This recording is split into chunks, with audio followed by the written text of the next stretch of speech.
Hyderabad GHMC కార్యాలయంలో మంత్రి పొన్నం ప్రభాకర్ సమీక్ష సమావేశం నిర్వహించారు. సమావేశంలో ఎంపీలు, ఎమ్మెల్యేలు, కార్పొరేషన్ చైర్మన్లు పాల్గొన్నారు. హైదరాబాద్ అభివృద్ధి, పెండింగ్ పనులు తదితర అంశాలపై సమీక్ష నిర్వహించారు.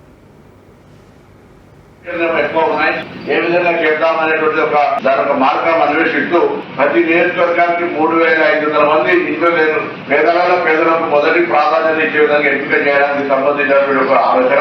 హైదరాబాద్ కేంద్రంగా ఉన్నటువంటి ప్రభుత్వ పాఠశాలల్లో లేదా గురుకులాల్లో స్కూల్ యూనిఫామ్స్ కానీ, బుక్స్ కానీ, ఇతరత్ర వారికి మౌలిక సదుపాయాలకు సంబంధించి విద్యాపరంగా తీసుకునే అంశాలు కావచ్చు, లేదా సివిల్ సప్లైస్ ద్వారా సన్న బియ్యానికి సంబంధించినటువంటి అంశాలు కావచ్చు, లేదా వర్షాకాలం వస్తుంది కాబట్టి జిహెచ్ఎంసీ కావచ్చు, వాటర్ బోర్డు కావచ్చు, హెచ్ఎండిఏ కావచ్చు, తీసుకోవాల్సినటువంటి సంబంధించినటువంటి సీవరేజ్ కానీ, తర్వాత డ్రింకింగ్ వాటర్ తదితర ఇష్యూస్ కావచ్చు, లేదా హెల్త్ కు సంబంధించినటువంటి కోవిడ్ ప్రికాషనరీ మళ్ళీ ఎందుకంటే కోవిడ్ సాగుతున్నప్పుడు లేకపోతే సీజన్ మారుతుంది కాబట్టి ఆరోగ్యానికి సంబంధించినటువంటి ఇష్యూ కావచ్చు, లేకపోతే రాబోయే కాలంలో బక్రీద్ కానీ, మొహరం కానీ, బోనాలకు సంబంధించినటువంటి ఇష్యూ కావచ్చు, ఇటువంటి అనేకమైనటువంటి అంశాలకు సంబంధించితో పాటుగా తెలంగాణ ప్రభుత్వం రాజీవ్ యువ వికాసం కింద కొంత నిరుద్యోగ పథకాలు ఇవ్వాలని ఆలోచన తీసుకోవాల్సిన కార్యక్రమం లోపల హైదరాబాద్ హెడ్ క్వార్టర్ అనేటువంటి నేను ఉదయం కేంద్ర మంత్రి కిషన్ రెడ్డి గారికి ఫోన్ చేసి ఆ ఢిల్లీలో ఉన్నాను.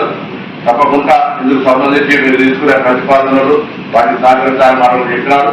రాష్ట్ర ప్రభుత్వం కూడా కేంద్రం హెడ్ క్వార్టర్ కాబట్టి అన్ని రకాలుగా చర్యలు తీసుకోవడానికి ప్రభుత్వం కూడా సిద్ధంగా ఉందని మాట్లాడే సందర్భంగా మరియు